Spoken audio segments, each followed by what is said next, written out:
Ok, ahorita está grabando. Comparto la pantalla, entonces quedamos aquí.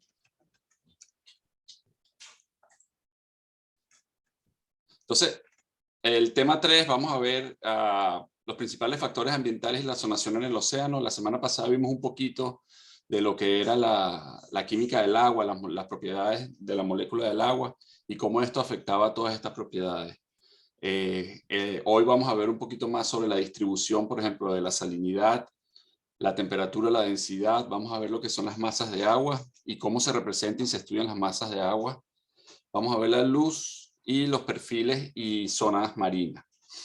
Les estaba diciendo que esto es una clase introductoria, entonces es poco la profundidad que voy a tocar, pero sin embargo creo que abarca todo lo que necesitan para seguir viendo la materia. También quería decirles que algunas de las diapositivas que van a ver hoy fueron basadas en la guía del profesor Julián Castañeda. Yo no sé si alguno de ustedes la tiene. Es del posgrado, es la guía de sonografía, la parte física de sonografía general. Se las recomiendo, si no las tienen, pídansela a sus profesores. Yo tengo una versión del 2018, que es la que tengo ahorita. Si no la tienen, a ver, yo les puedo mandar esta también si no la tienen. Parte de la clase de hoy es basada en la guía del profesor Julián. Entonces quería comenzar, antes de hablar de temperatura, quería comenzar con esta gráfica porque encontré esta gráfica haciendo la clase y me pareció súper chévere la gráfica.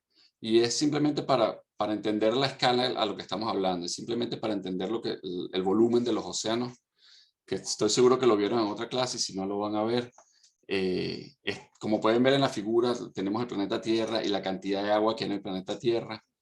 La esfera mayor es la cantidad en los océanos, después tenemos otros cuerpos de agua como lagos y ríos, agua subterránea. Entonces, esto es simplemente para ponernos en contexto de lo que vamos a hablar hoy y de la cantidad de agua que abarcan los océanos. Me pareció súper interesante la figura y por eso se las quería mostrar con algunos datos, el agua en números, como pueden ver ahí.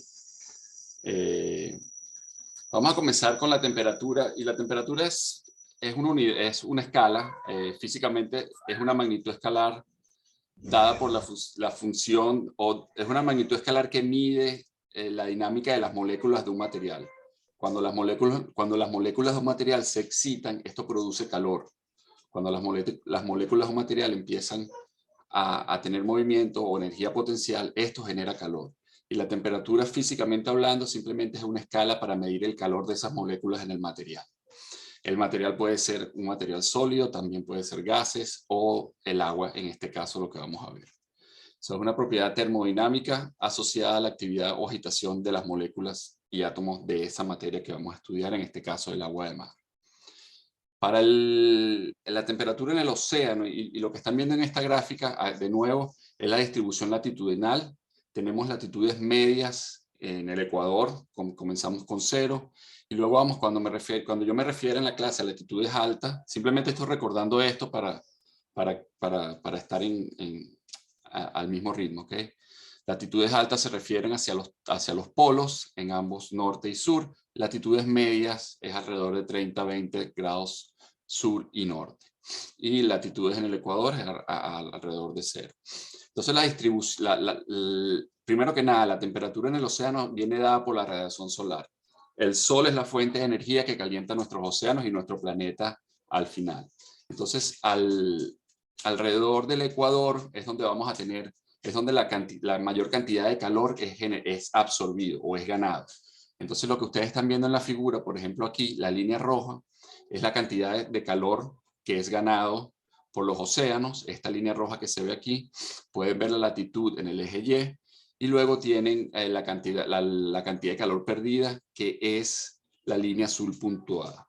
Entonces, como pueden ver, en las regiones de latitudes medias y en el Ecuador es donde se gana la mayor cantidad de calor en los océanos. Y esto simplemente porque la incidencia de los rayos solares es directa, no hay ningún ángulo. Cuando nos vamos hacia los polos, la incidencia de los rayos solares ya tiene un ángulo y esto genera menor radiación, menor energía solar que calienta esos océanos.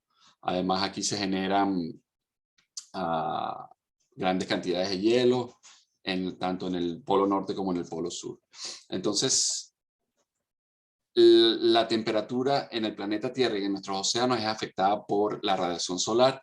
La mayor cantidad de radiación solar se absorbe por los océanos en latitudes medias entre el trópico de Capricornio y el trópico de Cáncer en el Ecuador, y el calor se pierde hacia los polos.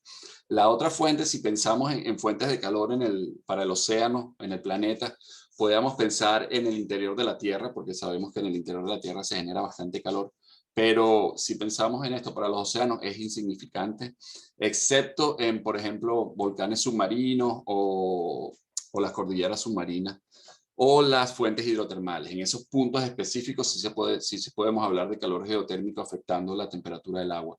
Pero si vemos esto, la temperatura, ese calor en las fuentes hidrotermales, por ejemplo, se pierde muy rápido. Entonces, se pierde muy rápido por condiciones físicas del agua y las propiedades físicas del calor como tal. Entonces, ese tipo de fuentes es insignificante en el océano. Entonces, de nuevo, el sol, la superficie del océano es lo que se calienta primero, comenzando en el Ecuador y entre el trópico de Cáncer y Capricornio, y se pierde calor hacia los polos. Pensando en esto, esta es una gráfica que ven aquí, es la gráfica de calor en la interfase. Cuando me refiero a la interfase, es la interfase océano-atmósfera. Esta es la cantidad de calor que se puede medir en esa capa límite entre el océano y la atmósfera. Es en watts por metros cuadrados. Y de nuevo pueden ver la mayor cantidad de calor en la superficie atmosférica, en la interfase, en las latitudes medias entre el 20 grados sur y 20 grados norte. Por supuesto, tenemos otras fuentes, la distribución del calor en otras regiones, en otras latitudes, pero estas son ya por condiciones específicas de esas regiones. Pero en general, entre el 20 grados sur y 20 grados norte es donde se acumula la mayor cantidad de calor atmosférico, y por esto es donde se gana mayor cantidad de calor también en los océanos. Aquí lo que estamos midiendo, a diferencia de la otra, que es la interfase, en la otra figura, esta figura sí representa la temperatura superficial del océano. Esta es la temperatura en el agua, medida ya en el agua. Puede ser a 1 metro, puede ser a medio metro o a 5 metros. En este caso es por satélite. Entonces la temperatura del agua medida por satélite. Y de nuevo, lo que quiero expresar aquí es que la distribución de la temperatura en los océanos en general, temperaturas más altas en las regiones tropicales, temperaturas más bajas hacia los polos. Si se dan cuenta, por ejemplo, en las regiones del Pacífico, en la costa de Sudamérica, en la costa de California y en la costa africana, vemos estas lenguas de aguas frías, y esto se debe mayormente a la surgencia costera que se presenta en estas 3 zonas. Como sabemos, estas 3 zonas son muy importantes en la surgencia costera, y se dan grandes surgencias en estas áreas, con grandes pesquerías, por ejemplo, en la zona del Perú y en la región de California. Zonas muy productivas por esta surgencia. Y el tema de la surgencia seguro lo van a ver después. Solo quería señalarles estas plumas de aguas frías que se meten ahí en el Pacífico y en el Atlántico. Ahora bien, ya vimos más o menos cómo se distribuye la temperatura en forma latitudinal, pero cómo se distribuye la temperatura en la columna de agua. Cuando hablo de la columna de agua, este es un punto, una estación específica, un punto específico en donde se mide la temperatura desde la superficie, aquí en el eje X, en el eje Y, desde la superficie 0 metros. En este caso es la representación hasta los 3000 metros, y la temperatura en el eje X aquí, de 0 a 20 grados centígrados.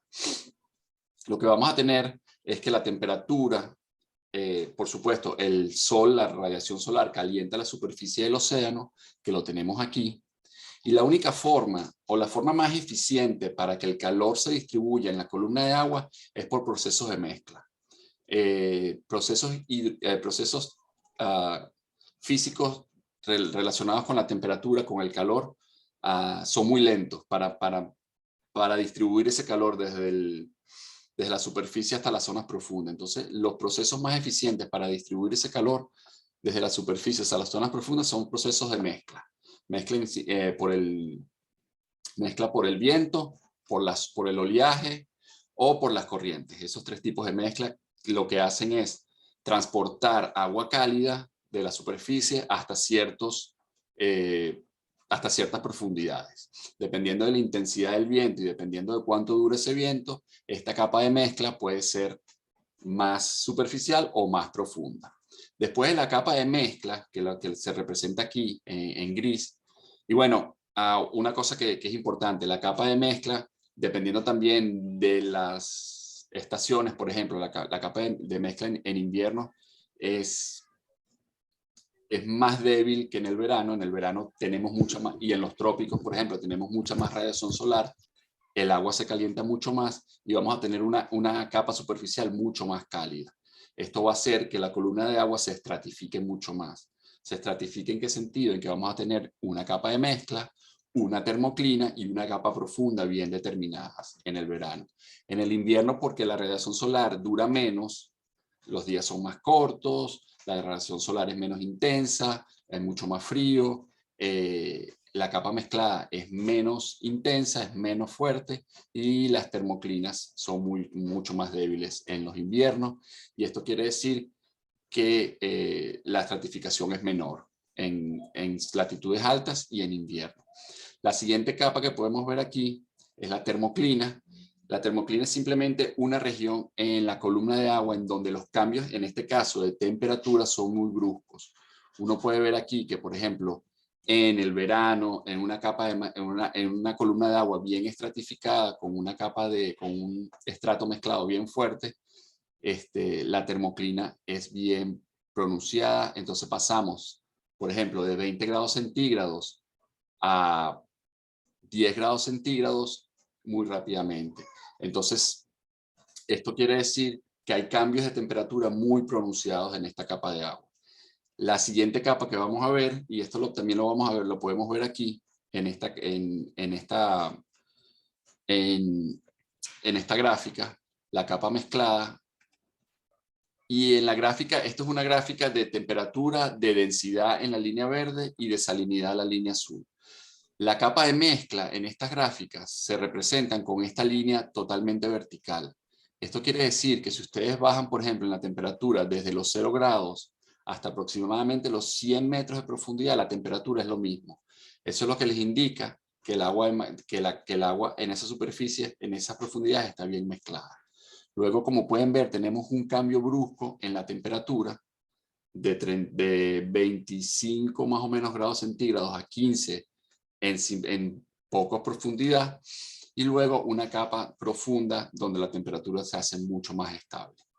Entonces, en general, este es el tipo de agua, de estrato, de columna de agua que está estratificada en zonas de mezcla o estrato mezclado, termoclina, desde los 100 metros hasta los 250 metros más o menos, y luego una capa profunda más estable. Y esto se puede ver también en la densidad o sigma T y en la salinidad. Eso es lo que les quería mostrar con esta gráfica. Es más o menos, estos valores fueron medidos con un CTD, que por sus siglas en inglés, conductividad, temperatura y profundidad. Es un equipo que se utiliza en los cruceros oceanográficos para medir estas tres variables. Mide la conductividad del agua, que se usa para calcular la salinidad, ya lo vamos a ver, temperatura y la densidad del agua.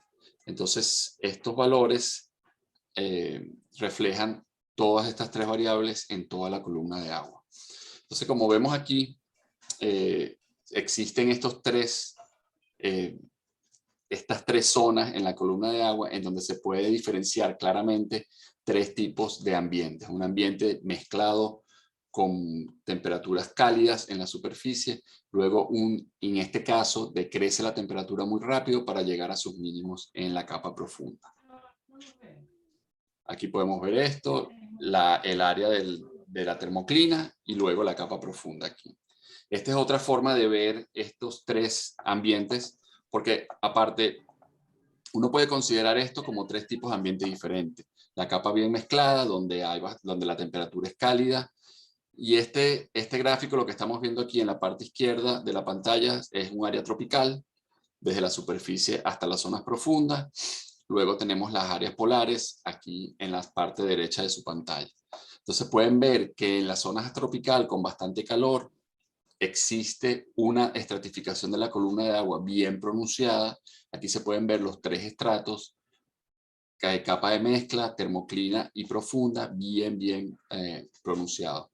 En las áreas polares, debido otra vez a que el sol no calienta tanto la superficie, hay pérdida de calor desde el océano hacia la atmósfera, la columna de agua no está tan bien estratificada. Entonces aquí se pueden ver los 3 estratos de la columna de agua. Esto es a nivel de la columna de agua. El concepto de temperatura potencial solo se lo quiero mencionar porque lo van a ver en oceanografía física y es importante porque usando la temperatura potencial vamos a ver más adelante cómo se puede calcular las masas de agua.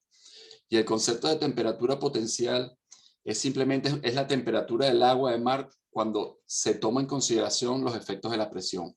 Porque si recordamos qué es la temperatura es la escala de calor, es como medimos el calor. Y el calor tiene que ver con el movimiento de las moléculas del agua. La presión que ejerce la presión del agua va a generar un efecto en esas moléculas del agua. Entonces ese efecto va a ser un cambio, va a producir un cambio en la temperatura del agua en aguas profundas. Entonces ese cambio que produce la presión en la temperatura del agua es lo que llamamos temperatura potencial. Entonces la temperatura potencial es como si tomáramos una parcela de agua profunda y la subiéramos hasta la superficie sin presión, sin que esta parcela se le añada o pierda calor. Entonces de esta forma tomamos una parcela de agua profunda, la llevamos a la superficie, asumimos que no está perdiendo ni está ganando calor, eso quiere decir que se lleva hasta la superficie adiabáticamente, y esa temperatura es la que vamos a medir. Entonces esta medición de temperatura, este cambio en la temperatura, nos va a dar la temperatura que necesitamos para medir las masas de agua, por ejemplo. El símbolo aquí de temperatura potencial lo pueden ver en azul, generalmente, y la temperatura in situ en rojo. Generalmente los equipos que usamos, por ejemplo el CTD para medir la temperatura, lo que va a medir es la temperatura in situ. Lo que nos va a medir es esta temperatura, que ustedes pueden ver cómo se incrementa con la profundidad. Esto quiere decir que se está generando calor, y este calor se genera por la presión, por el efecto de la presión en las moléculas de agua. La temperatura potencial en azul nos está dando la temperatura real si esta masa de agua no estuviese afectada por la profundidad. Y esta es la temperatura que debemos usar para calcular la masa de agua. Entonces, como les decía, la temperatura in situ, generalmente esta es la temperatura que miden los sensores, y luego por algoritmos y una ecuación que la da la ecuación de estado de mar, se puede calcular la temperatura potencial. Entonces, la temperatura potencial simplemente es un cálculo derivado de la temperatura in situ. Y se utiliza para esto, para medirlas, para calcular las masas de agua. Esto lo van a ver, se los aseguro, con más profundidad en oceanografía física, pero se los quería mencionar para que lo tuvieran en cuenta cuando vean la parte abisal, la parte pelágica de biología marina. En estas dos gráficas, por ejemplo, también es una comparación en la misma región oceánica de la temperatura in situ con la temperatura potencial. In situ es el panel de la izquierda, potencial es el panel de la derecha. Y como pueden ver aquí, por ejemplo, la temperatura potencial es, la temperatura in situ es mayor que la temperatura potencial. ¿Por qué? Por las moléculas de agua, por la presión que está ejerciendo el agua aquí, las moléculas generan más calor. Entonces, esto es importante porque si queremos medirlas más, si queremos determinar cuáles masas de agua están aquí, estos cambios en temperatura podrían afectar y podríamos estar calculando mal las masas de agua que queremos determinar. Entonces es importante que cuando midamos temperatura en esas profundidades tomemos en cuenta la temperatura potencial. Ahora bien, vamos a pasar a la salinidad. Todos conocemos o todos tenemos más o menos ideas del concepto de salinidad. Hay más de 70 elementos disueltos en el mar. Solo 6 de ellos totalizan el 99% de todas esas sales en el agua de mar. Ya sabemos que los iones más concentrados en el agua de mar son el sodio y el cloruro, y después tenemos otros iones como el magnesio, el sulfato, el calcio, el estroncio. Pero el sodio y el cloruro son los más abundantes en el agua de mar, y 6 de estos iones representan el 99% del agua de mar. Aquí en la salinidad, el concepto de salinidad es, por lo menos para mí, es súper interesante porque te da más o menos, es como la historia de la oceanografía desde 1900, finales de 1800 hasta ahorita, hasta esta década.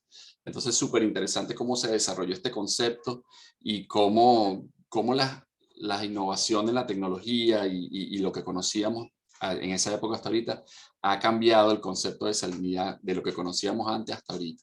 Entonces, y es un poco de la historia de la oceanografía pues, que tiene este concepto. Entonces, el concepto más simple que podemos tener de salinidad es la masa en gramos de sales disueltas en 1 kilogramo de agua. Añadimos sal, la mezclamos y esa es la salinidad. Las principales sales disueltas, como les dije, es el cloruro y el sodio, pero este concepto es simple en teoría, pero es sumamente difícil en la práctica de aplicarlo.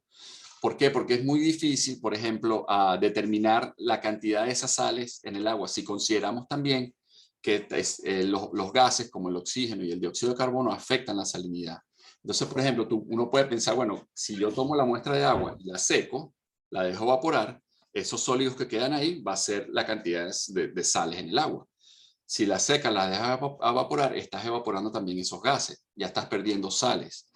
La otra cosa es que los cloruros, al secarse el agua, se pierden parte de esos cloruros. Entonces estás perdiendo un importante o uno de los iones más importantes en el concepto de salinidad.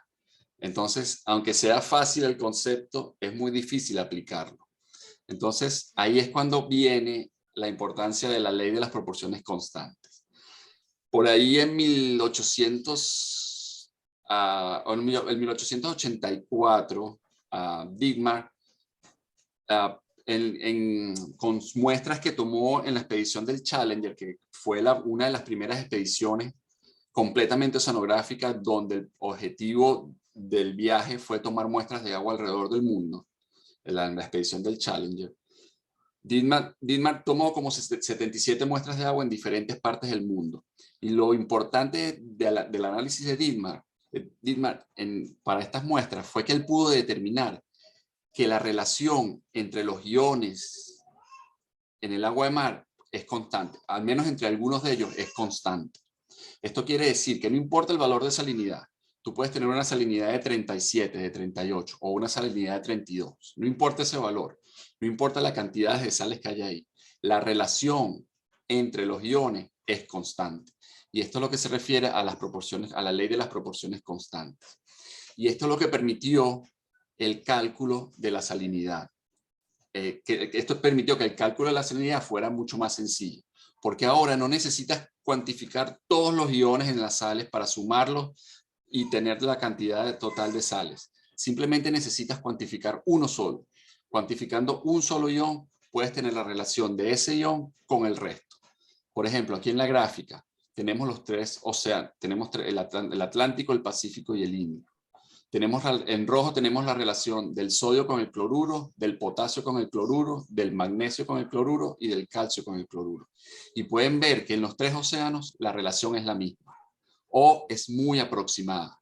Entonces esto permitió el desarrollo de un concepto de la salinidad basado en el cloruro o basado en la clorinidad. Ahora solo teníamos que medir la clorinidad del agua de mar, se generó esta ecuación y con esta ecuación teníamos la salinidad práctica. Este fue el primer concepto de salinidad práctico, por eso la salinidad práctica que se desarrolló, o salinidad absoluta, perdón, que se desarrolló en 1902 gracias al trabajo de Dittmar en la expedición del Challenger y el desarrollo de la ley de las proporciones constantes. Luego de esto, les voy a hablar un poquito del problema. Si ven la ecuación aquí, es la clorinidad multiplicada por esta constante sumada a este 0.03 por 0. Eso crea un problema porque si nosotros tenemos una clorinidad de 0 en el agua, por ejemplo, si vamos a un cuerpo de agua donde la clorinidad es 0, igualmente vamos a tener un valor de salinidad por este factor aquí de 0.03. Entonces nos quiere decir que cuando que en el agua dulce con clorinidad 0, igualito íbamos a tener una salinidad de 0.03 partes por mil.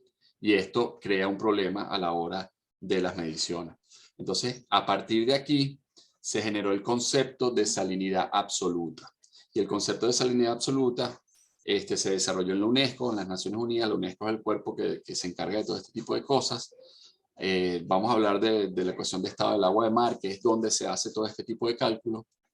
Y lo que se hizo fue por estudios, no fue una decisión arbitraria, esto se estudió por años, se eliminó ese 0.03% y ahorita teníamos un concepto de salinidad que solo tomaba en cuenta la clorinidad. Entonces estábamos aplicando un concepto de salinidad mucho más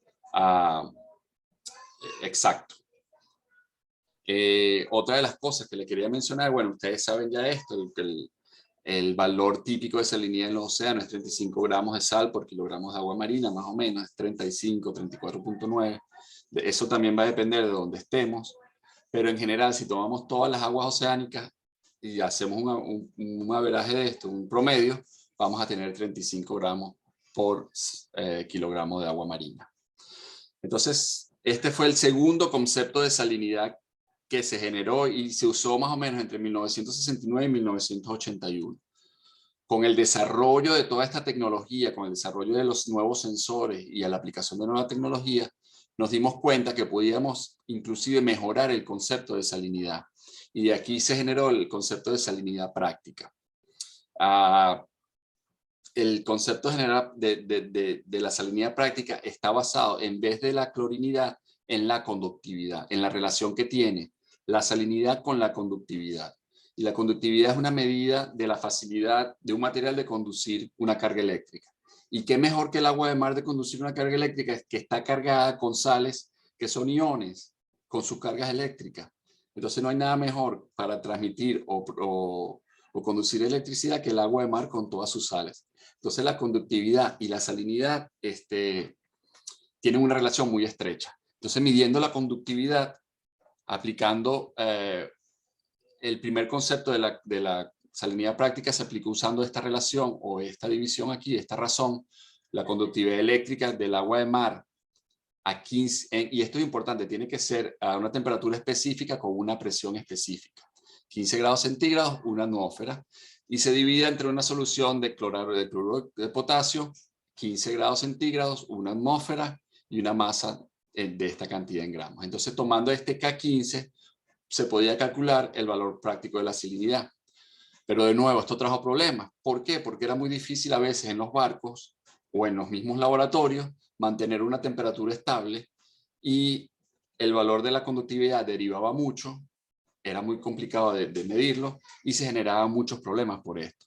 Entonces, ¿qué se hizo? En vez de la solución de cloruro de potasio, lo que se hace ahora es, usando el salinómetro, que puede medir la conductividad eléctrica de tu muestra, con una solución de agua estándar, de agua de mar estándar, donde sabemos la cantidad de potasio y tenemos todas estas variables. Entonces, aplicando toda esta ecuación, calculando R y aplicando toda esta ecuación, podemos calcular la salinidad práctica, que es lo que hacemos ahorita usando el salinómetro o conductímetro. De nuevo, este equipo lo que hace es calcular la conductividad eléctrica de tus muestras y tú tienes una solución estándar de agua de mar, calculas el R y aplicando el R aquí con todas estas constantes, puedes, y teniendo el K15, puedes calcular la salinidad práctica. Un detalle aquí, pueden ver aquí para la salinidad, es una razón que se calcula aquí o aquí también, entonces las unidades se pierden. Entonces vamos a tener una variable, que en este caso sería la salinidad, sin unidades. Simplemente por las cuestiones matemáticas. Aquí se pierden las unidades, no hay unidades físicas, me refiero. Para mucha gente eso era incómodo, tener una variable sin unidades físicas. Entonces se generó la alternativa de utilizar unidades prácticas de salinidad o PSU. Entonces ahorita se mide la salinidad y se colocan unidades prácticas de salinidad, PSU. Yo estoy seguro que esto está cambiando todo el tiempo, pero todavía creo que el PSU se acepta como unidades para la salinidad. Entonces, esto es un poquito de la historia de la salinidad, es súper interesante. Se les recomiendo que hay un paper clásico de esto, donde se echa todo el cuento y los involucrados en todas las medidas. Súper interesante. Ahora bien, ¿qué factores afectan la salinidad en el ambiente oceánico? Hay dos tipos de factores, por ejemplo, los que incrementan la salinidad y los que disminuyen la salinidad. Y en esto está involucrado el ciclo del agua. Por ejemplo, en regiones oceánicas donde la evaporación es muy fuerte, eso lo vamos a ver ahorita, se pierde agua, el restante de sales queda en el océano, la salinidad aumenta. Cuando el agua de mar se congela, el agua de mar forma el hielo y excluye partículas de sal. Estas partículas de sal vuelven al agua líquida y eso hace que la salinidad se incremente. ¿Qué disminuye la salinidad en el océano? Por supuesto, la precipitación, las lluvias, las nevadas, la descarga de los ríos y el derretimiento de los hielos. Y por supuesto las aguas subterráneas. Todo esto que tiene un input de agua en los océanos hace que la salinidad disminuya. Entonces, básicamente, evaporación y congelamiento incrementan la salinidad, precipitación, descarga de ríos aumentan la salinidad. Entonces, como se podrá imaginar, la distribución de la salinidad en los océanos es bien particular y bien difícil de determinar. Es difícil de buscar patrones en la distribución de la salinidad porque depende de muchas cosas. De nuevo, esta figura aquí que les muestro es similar a la de temperatura que vimos aquí, que es la línea roja. Esta línea es los valores de salinidad promedios desde la latitud, desde el polo sur hasta el polo norte, pasando por el Ecuador. Entonces, simplemente en el Ecuador tenemos salinidades bajas, luego alrededor de los 25 grados norte y 25 grados sur, en los trópicos de Cáncer y Capricornio, se incrementa, tiene un pico la salinidad para disminuir hacia los polos. Entonces, salinidades bajas hacia los polos y salinidades altas hacia los trópicos de Cáncer y Capricornio, disminuyendo en el Ecuador. ¿Y esto a qué se debe? ¿A qué se deben estos patrones de salinidad? Esto lo voy a nombrar después, pero lo que quería mostrarle aquí es que la salinidad ejerce poca influencia sobre la densidad, y eso lo voy a hablar ahorita. Lo que quería mostrarle era esto. ¿Qué influencia estos valores de salinidad desde los trópicos hasta los polos? Una parte muy importante es la circulación atmosférica. La circulación del aire afecta la salinidad del agua. ¿Y por qué? Porque como podemos ver aquí, las flechas indican masas de aire que se mueven en la atmósfera. Y esto es súper simple. Esto es una simplificación de los patrones de circulación atmosférica, pero refleja muy bien lo que sucede para el océano. En los trópicos, el aire caliente y húmedo se eleva, porque es menos denso y se eleva. Este aire caliente y húmedo forma muchas nubes, y estas nubes, por supuesto, crean precipitaciones. Estas precipitaciones disminuyen la salinidad. Parte de este aire frío, por efecto Coriolis, se mueve hacia el norte, y cuando se mueve este aire caliente, hacia el norte, se va enfriando y se va secando. Alrededor de los 25 o 30 grados norte, igualmente 35, 30 grados sur, este aire frío desciende porque es más denso y desciende, trayendo consigo aire seco, frío y seco. Este aire frío y seco, sobre todo aquí en el sur, crea un ambiente típico o perfecto para la evaporación. Entonces aquí hay regiones muy grandes de evaporación. Si pueden ver aquí, esto más o menos precipitación aquí en el Ecuador, muy aire seco con evaporación alrededor de los 30 grados norte, 30 grados sur. Para luego este aire también viaja hacia el norte, se va enfriando, sube y hace lo mismo que en el Ecuador. Crea estas nubes, aire cálido con mucha humedad, crea las nubes y aquí se generan precipitaciones de nuevo, disminuyendo la salinidad. Entonces, como pueden ver, los patrones de dinámica atmosférica van a tener mucha influencia en lo que es la distribución de la salinidad superficial en los océanos. Entonces aquí vamos a ir poco a poco viendo esto. Salinidades, vamos a ver en altas latitudes, de nuevo, altas latitudes los polos, tenemos el polo norte y el polo sur. Tenemos la baja salinidad por lo que expliqué ahorita, muchas lluvias por el aire cálido y húmedo, pero además tenemos todas estas capas de hielo en la Antártida y en el Ártico. En el verano, estas capas de hielo se derriten y hay mucho escurrimiento y mucho flujo de agua dulce hacia el océano Atlántico y hacia el océano Pacífico en el norte, y lo mismo en el sur. Entonces las salinidades en altas latitudes tienden a ser bajas. Cuando nos movemos hacia latitudes medias, de nuevo, a los 30 grados norte y 30 grados sur, trópico de Cáncer, de Capricornio, tenemos esas regiones con vientos, masas de aire secas y frías, en donde se generan mucha evaporación. Entonces tenemos estas grandes zonas de evaporación tanto en el Atlántico Norte como en el Atlántico Sur y en el Pacífico. De nuevo, estos son patrones generales, no en todas partes no sucede lo mismo. Pueden ver que en el Atlántico el patrón de evaporación es mucho más fuerte que en el Pacífico, siendo el Atlántico, esto se debe principalmente que el Atlántico es más pequeño que el Océano Pacífico y el Océano Índico. Está encerrado entre estas dos masas de agua, entre estas dos masas de tierra, me refiero. Por último, en latitudes medias, en latitudes bajas, como en el Ecuador, tenemos de nuevo muchas precipitaciones por estos vientos húmedos y la disminución del agua, la disminución de la salinidad en general en la superficie del océano. También podemos ver que bajas salinidades en general en las zonas costeras, porque primero la descarga de los ríos, estamos cerca de escorrentías provenientes del continente y eso va a hacer que las salinidades sean menores. Otras cosas, por ejemplo, el Mediterráneo es conocido por sus altas salinidades.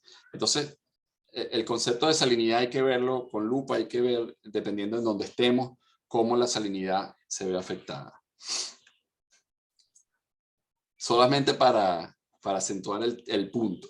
Aquí de nuevo tenemos las regiones de precipitación, o latitudes de precipitación, latitudes de evaporación, y coinciden perfectamente con los valores de salinidad. Altos valores de salinidad en las latitudes de evaporación, bajos valores de salinidad en las latitudes de precipitación. Y esto es principalmente lo que generan los patrones de salinidad superficial. Ahora bien, ¿qué pasa con la salinidad en la columna de agua? ¿Qué pasa con la distribución de la salinidad de esas sales desde la superficie del agua hasta la profundidad? De nuevo me disculpo por la cantidad de texto, pero bueno, pensé que sería bueno que lo tuvieran ahí para que lo pudieran revisar cuando vieran la presentación. Se llama Malatón y se encuentra en la ciudad de Pembrokeshire, en Gales. Se ve exactamente como la casa. ¿Alguien tiene el audio prendido, por favor? Tú puedes silenciarlo. Número 17. Ok, entonces, la salinidad en la columna de agua, como pueden ver, va a depender primero de la latitud. Tenemos latitudes altas aquí, latitudes bajas aquí. Latitudes altas la salinidad va a ser mayor, latitudes medias, por ejemplo, a los 30 grados, como lo dije, va a ser mayor. Aló, por favor, si pueden.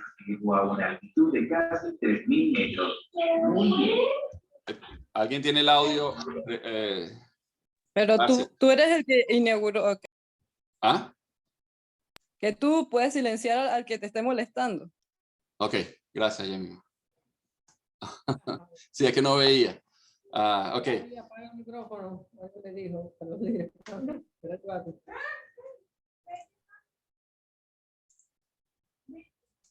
Ok, entonces las salinidades en la columna de agua van a depender, como lo vimos, de las latitudes, y generalmente el patrón el perfil de salinidad no es tan estructurado como el de la temperatura, porque la temperatura va a depender de procesos de mezcla y la radiación solar.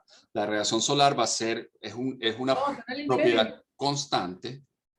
Se puede medir la radiación solar en el trópico, la puedes medir y es relativamente constante a través del año. Lo que vas a medir en marzo va a ser la misma radiación solar que vas a medir en marzo del siguiente año. Hay factores que influencian esto, como la nubosidad, pero generalmente es la misma radiación solar y eso hace que la estructura de la temperatura en la columna de agua sea bien estructurada. En la salinidad no pasa esto porque la salinidad, como dije, va a depender de todos estos factores, de la influencia de los ríos, de la evaporación, de la precipitación.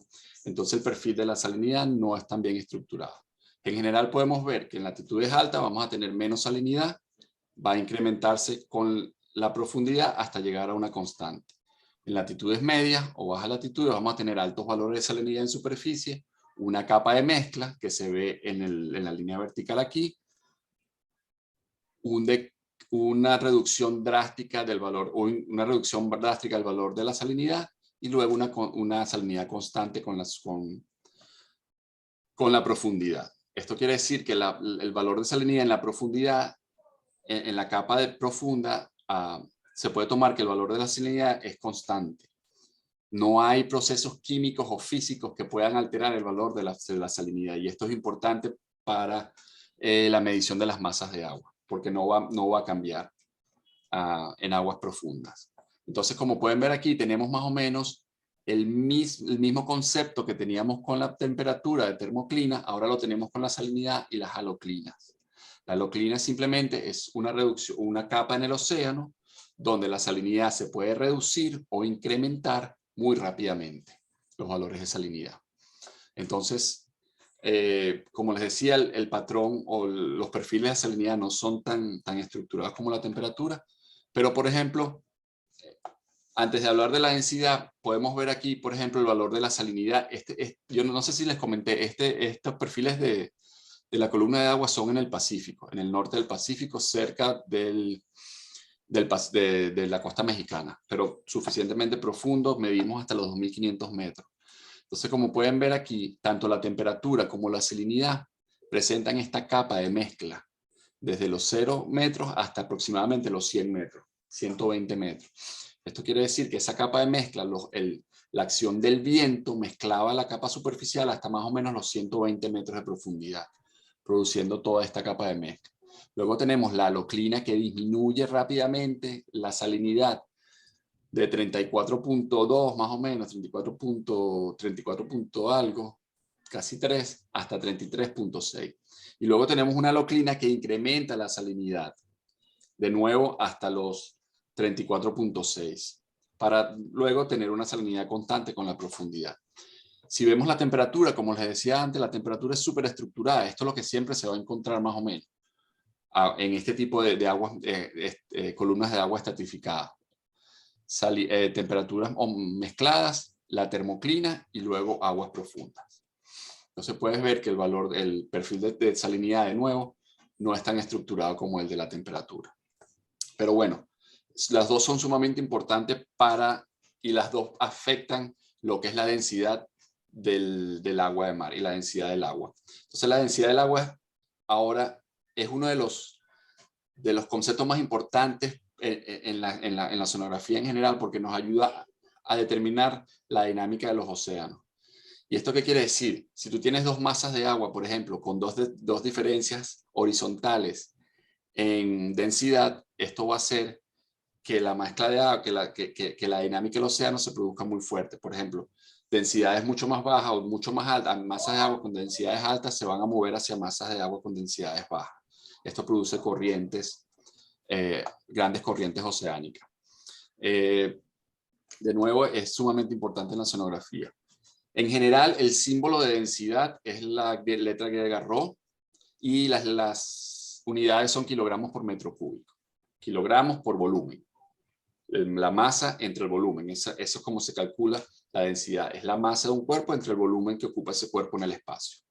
Entonces, las unidades típicas de densidad son kilogramos por metro cúbico. La densidad del agua de mar, como lo mencioné anteriormente, va a depender de la temperatura, de la salinidad y de la presión. Este valor de esta ecuación, esta dependencia del agua de mar se conoce como la ecuación de estado del agua de mar.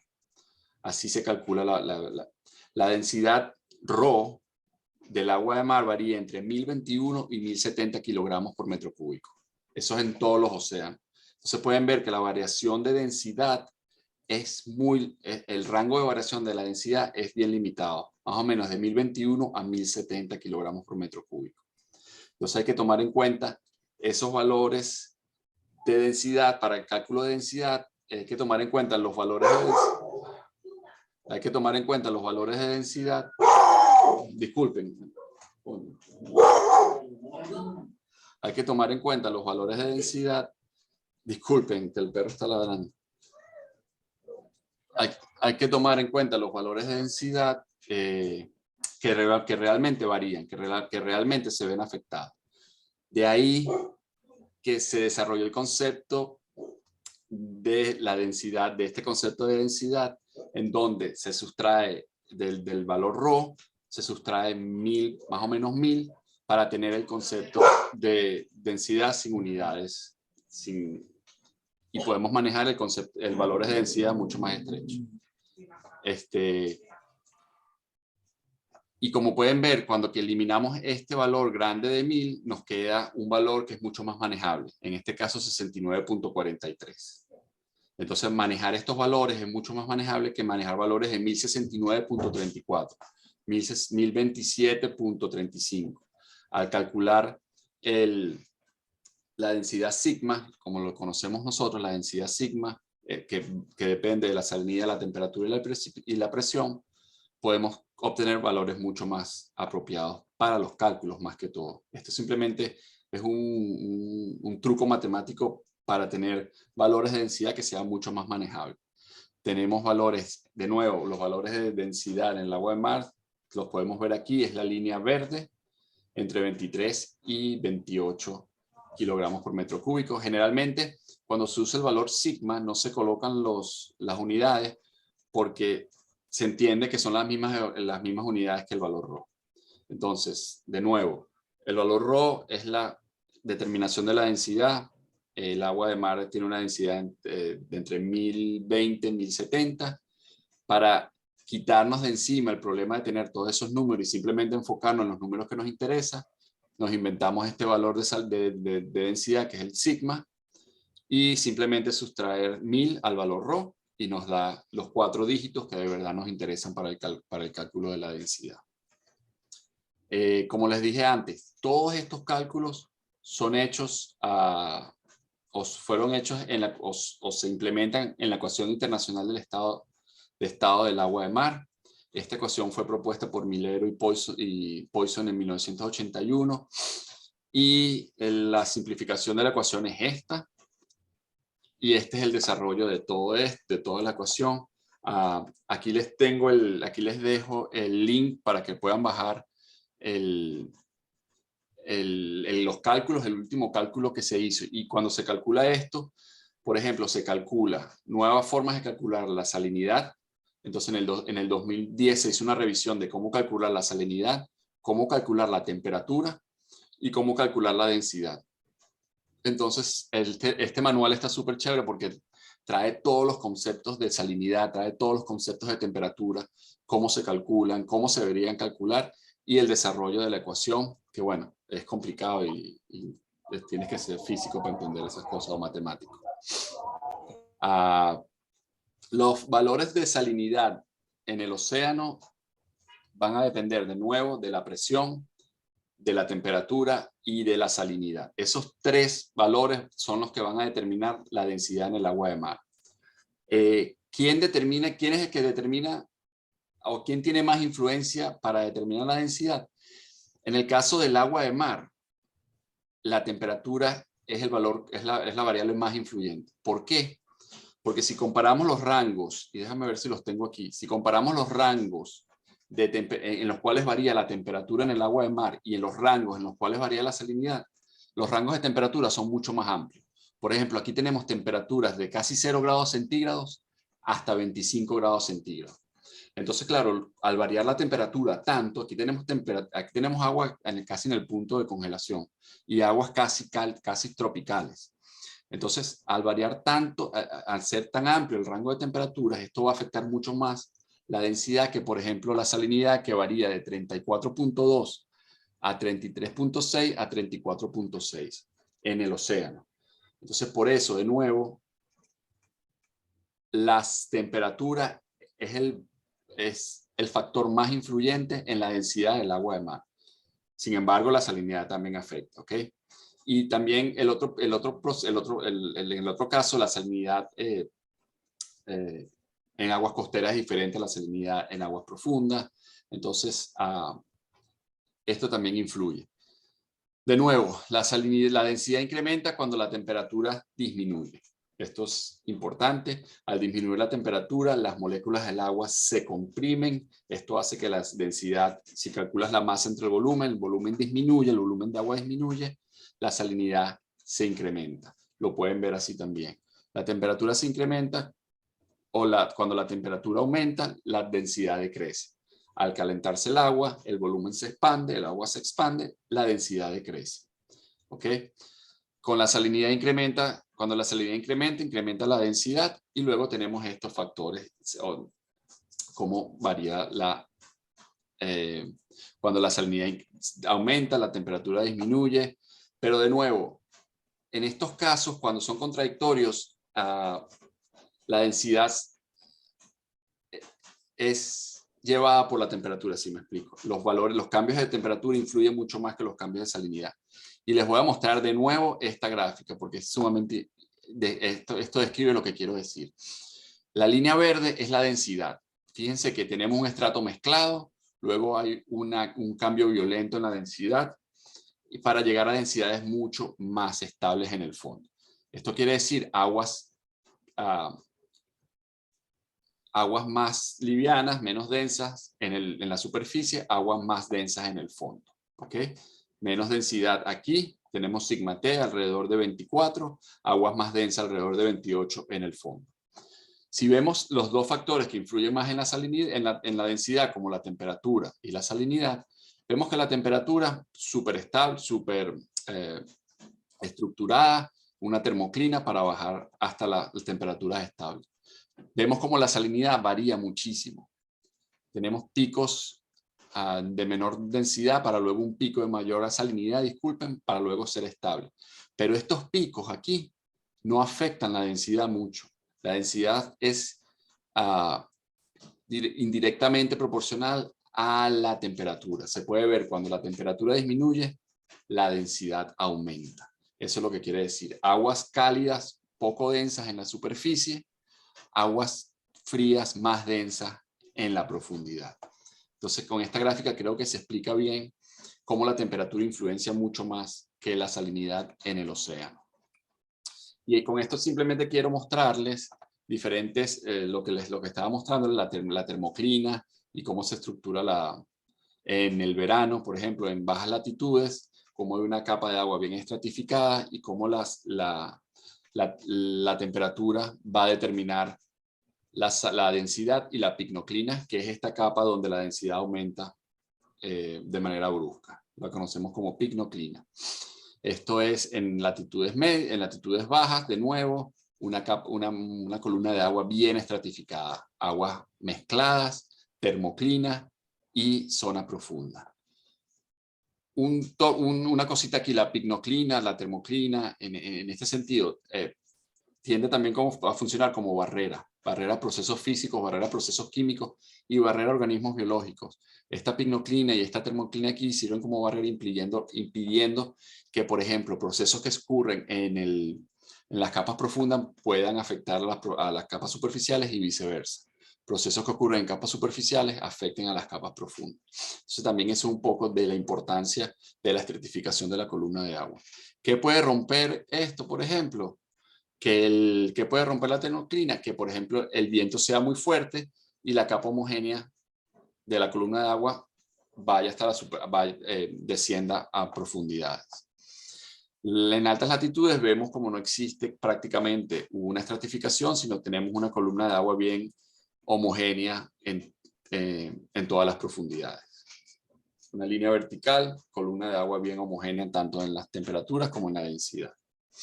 Agua fría y pesadas desde la superficie hasta las profundidades. Ok, entonces ¿cómo podemos caracterizar nosotros todas estas características? Por ejemplo, ¿cómo podemos caracterizar las masas de agua, disculpen, en función de estas características que les mencioné, en función de la distribución de la salinidad, en función de la distribución de la temperatura, y cómo estas dos afectan la densidad? En este gráfico también les quería mostrar los rangos en los que se distribuyen la mayor cantidad de las aguas. Por ejemplo, el 99% de todas las aguas de los océanos tienen estos valores, están entre los -2 grados centígrados y los 32 grados centígrados, y una salinidad de 33 y 37. Entonces, fíjense de nuevo cómo el rango de temperatura es mucho más amplio que el rango de salinidad. Toda esta sombra azul que ven aquí, 97-99% de los océanos, está en estos rangos. Solo esta capa roja, este cuadrado rojo que ven aquí, está en el rango entre 0 y 7 grados centígrados. Entonces, vemos cómo la mayor cantidad de las aguas oceánicas están en un rango de temperatura y salinidad bien específico. Y esto nos indica cómo la temperatura y la salinidad pueden afectar, por ejemplo, la densidad. Entonces, vamos a hablar un poco de lo que son las masas de agua. Entonces, por debajo ya vimos que en la capa superficial es la capa donde el océano se calienta o puede perder calor también. El océano pierde calor en las zonas polares en las capas superficiales. Ese calor va hacia la atmósfera a través de las capas superficiales, o el calor de la atmósfera es absorbido por el océano en las capas superficiales. Estas propiedades, por ejemplo, hay propiedades conservativas como lo son la temperatura y la salinidad. Esto quiere decir que los procesos biológicos o procesos químicos no van a afectar a estas variables. La salinidad no va a ser afectada por cuántos organismos vivan en una específica área del océano. La temperatura no va a ser afectada por procesos biológicos bacterianos, por ejemplo. Entonces, la salinidad y la salinidad van a permanecer, son propiedades conservativas que no cambian por procesos químicos o biológicos. Solo pueden cambiar por procesos de mezcla o advección, por ejemplo, transporte. Ya lo mencioné, oxígeno, nutrientes, todo ese tipo de variables que también se pueden medir son propiedades no conservativas porque los procesos químicos afectan el oxígeno y los procesos biológicos afectan la concentración de nutrientes en los oxígenos. Entonces, para caracterizar una masa de agua, lo más importante que tenemos es la salinidad y la temperatura, porque de nuevo, estas nos van a cambiar cuando estas masas de agua se muevan o se hundan. Entonces podemos seguir una masa de agua desde el momento de su formación en la superficie hasta el momento que se hunde, por ejemplo, en el Océano Pacífico, siguiendo su salinidad y siguiendo su temperatura. Como pueden ver en la gráfica, aquí tenemos diferentes masas de agua, por ejemplo, las masas de agua de la Antártica profunda, masas de agua de la Antártica media, masas de agua del Mediterráneo. Entonces nosotros podemos distinguir entre todas estas masas de agua porque podemos seguir su salinidad y su temperatura en el momento que estaban en contacto con la superficie. Por ejemplo, estas aguas de masas antárticas se enfriaron en algún momento, se hundieron y esta temperatura y esta salinidad permanecen porque no se pierden, porque son conservativas. Entonces podemos seguir esta masa de agua hasta el momento que se hunde, siguiendo su temperatura y su salinidad. En este caso les voy a mostrar cómo podemos hacer eso. Esto se puede hacer analizando estas masas de agua con diagramas temperatura-salinidad. Diagramas que se conocen diagramas TS. Es un diagrama de isolíneas de densidad versus temperatura y salinidad. Aquí podemos ver en el eje Y, tenemos la temperatura potencial, y esto es importante. Se los dije cuando analizamos la temperatura potencial. ¿Por qué? Porque la temperatura potencial es la que medimos en el fondo, es la que nos puede dar la temperatura real de esa capa, de esa masa de agua cuando estaba en contacto con la superficie. Entonces nos está dando la temperatura de esa masa de agua, que importa que la midamos a 5.000 metros de profundidad, pero la temperatura potencial es la temperatura que tenía esa masa de agua cuando estaba en superficie. Y es así que la podemos seguir hasta el fondo. Entonces este es un ejemplo que hice tomando datos de diferentes estaciones. Aquí tienen en el panel de aquí abajo, pueden ver los transectos de las estaciones. Tomé todas estas estaciones que están desde los 500 metros hasta los 3.000 metros, creo, y grafiqué todos los puntos de temperatura potencial contra todos los puntos de salinidad. Y en el fondo pueden ver las isopicnas o los valores de sigma T. ¿Ok? Entonces, ¿qué quiere decir esto? Esta línea roja que ven ustedes aquí es este punto que es una sola estación. ¿Qué quiere decir? ¿Qué podemos ver aquí? Lo que podemos ver aquí, por ejemplo, siguiendo la temperatura. Si, por ejemplo, buscamos aquí temperatura en el eje Y, salinidad en el eje X, podemos buscar una masa de agua que son las masas que son masas de agua antártica a nivel medio. Tenemos aguas de invierno, lo que se conoce aguas antárticas de invierno y aguas de Antártica superficial. Otra cosa que podemos ver en las masas de agua, en este diagrama, es que las masas de agua superficiales tienden a ser más desordenadas. Los puntos tienden a ser tienden a estar más separados a medida que vamos con la profundidad. Y esto me lo está diciendo. Yo no, como pueden ver, no tengo profundidad en el diagrama, pero yo sé que están a profundidad porque los puntos están más concentrados. Esto quiere decir que la salinidad y la temperatura, como vieron en los gráficos de perfiles, son más constantes, son más estructuradas en la profundidad. Entonces esto me da Atlántica medio y a Antártica intermedia o de invierno. Entonces, siguiendo todos estos puntos, siguiendo la salinidad y la temperatura, podemos seguir las masas de agua. Y de nuevo, esto es súper introductorio. Cuando veamos oceanografía física, esto se lo van a explicar mucho mejor. Pero bueno, es parte del tema y para que tengan una idea de lo que son las masas de agua y los diagramas TS, que son súper valiosos.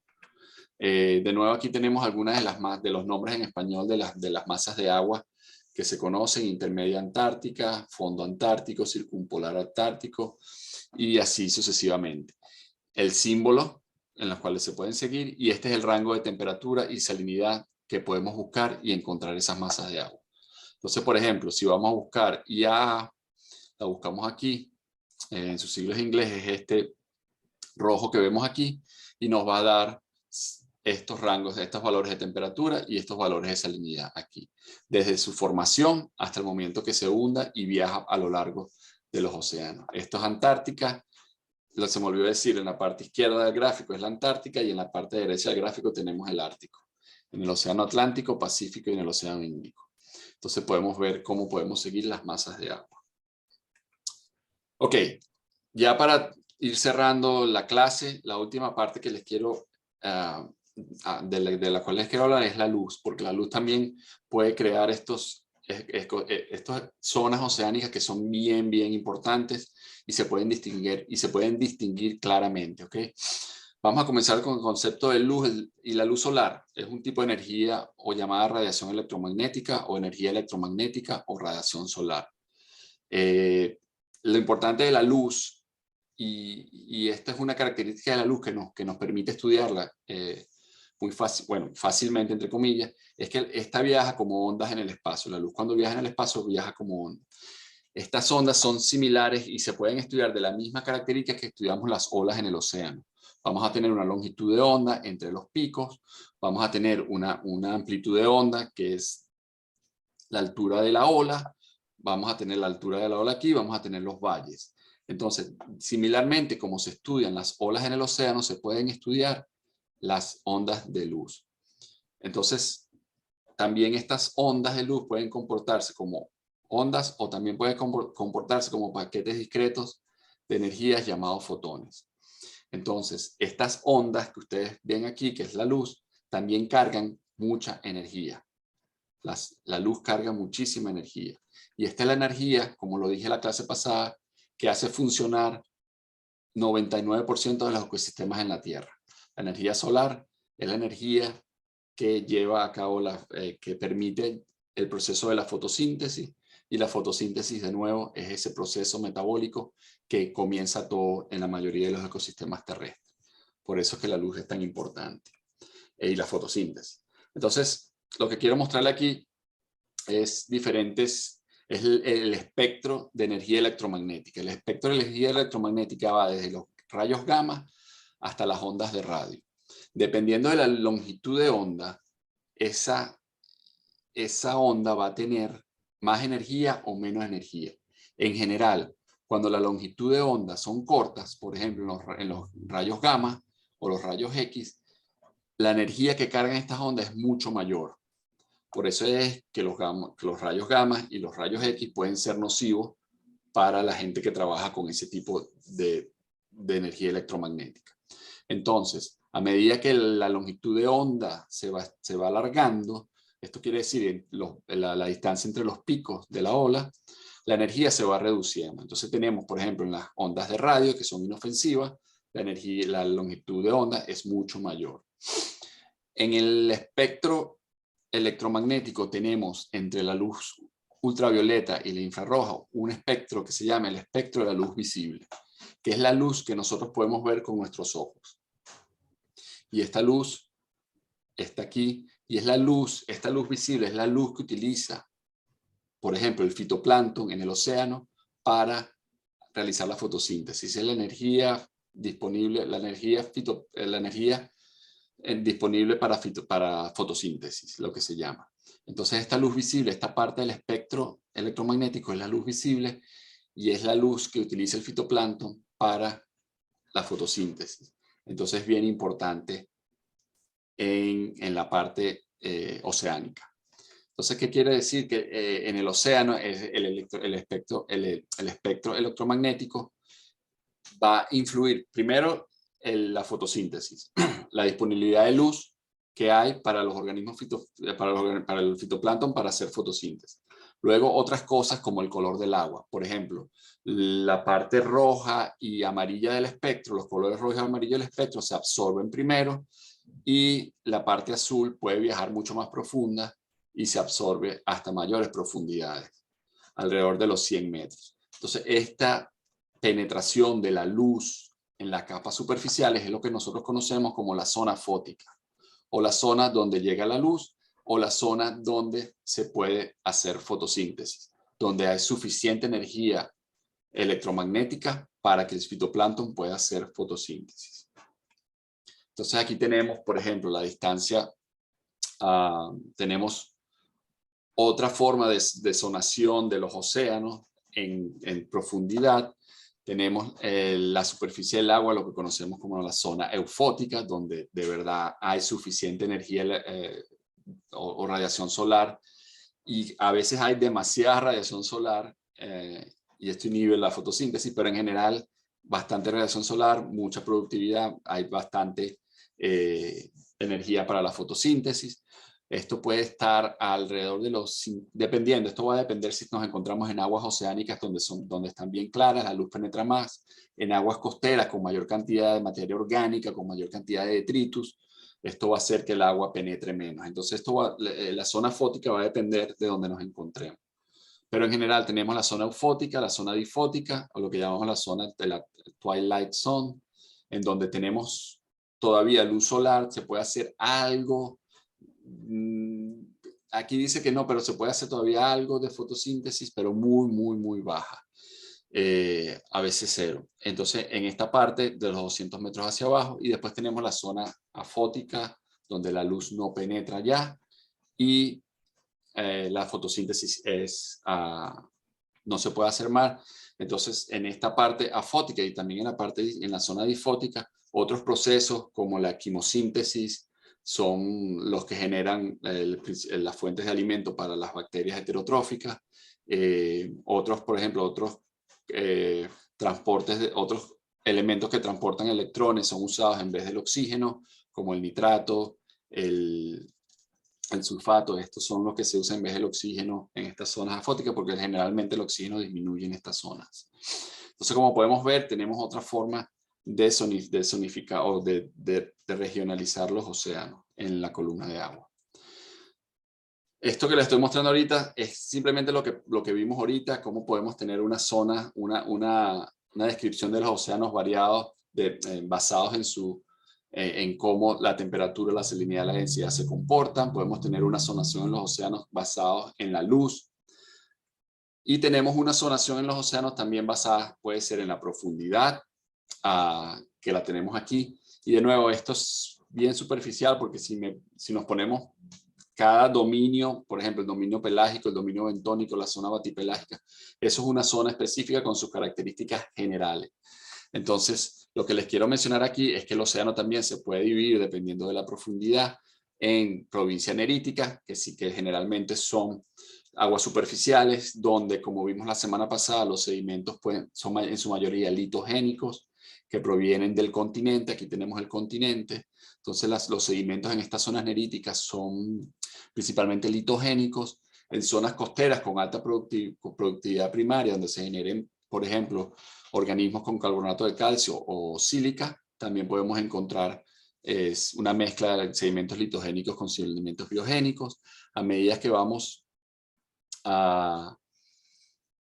aumentando la profundidad, nos vamos metiendo en la provincia oceánica, en el dominio pelágico, que es esta zona del océano, donde la columna de aguas aumenta en profundidad. Aquí podemos encontrar zona epipelágica, mesopelágica, infrapelágica, batipelágica, abisopelágica, y etcétera, etcétera, etcétera. El dominio bentónico es aquel que está relacionado con los fondos marinos, y todo aquel organismo que esté relacionado con los fondos marinos, que viva o que se alimente en los fondos marinos, se refieren como organismos bentónicos. Están relacionados a los fondos marinos. El dominio pelágico, los organismos pelágicos que viven en el dominio pelágico están relacionados con la columna de agua, básicamente. Si ponemos aquí en la zona del continente, podemos ver otras zonas supramareadas, mesolitoral, infralitoral. Entonces ahí se va viendo muchísimo más. Entonces lo que quiero que vean aquí es todas las posibles zonificaciones de los océanos y cómo estas van a depender de la profundidad, van a depender de la luz, van a depender de la distribución de la salinidad, temperatura y la densidad. Yo creo que con esto termino ya. Sí. Ya con esto termino. Y bueno, nada. No, creo que no oí preguntas cuando estaba hablando. No sé si hablé muy rápido hoy. Pero bueno, nada, si tienen alguna pregunta, voy a detener compartir pantalla. Y como recomendó Carlos la vez pasada, voy a detener la grabación para que no sea tan largo el archivo.